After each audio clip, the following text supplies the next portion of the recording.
Hello అండి, welcome to our channel. ఈరోజు మనము స్టఫ్డ్ మిరపకాయ ఎలా చేయాలో చూద్దాం.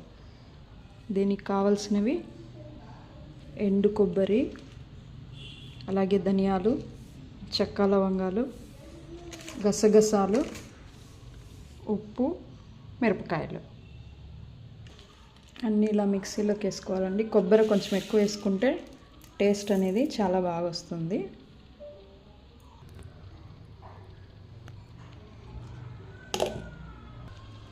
అలాగే ఇందులో కొంచెం వెల్లుల్లి కూడా వేయాలండి, వెల్లుల్లి రెబ్బలు కూడా వేయాలి.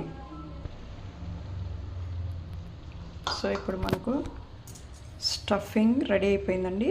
అవి ఎలా చేయాలో చూద్దాం. ఈ చిల్లీ ఇలా ఇందులో సీడ్స్ తీసేసి కట్ చేసి పెట్టుకోవాలి. ఈ చిల్లీ ఉంది కదండి, ఇందులో సీడ్స్ తీసేసి ఇలా కట్ చేసి పెట్టుకోవాలి.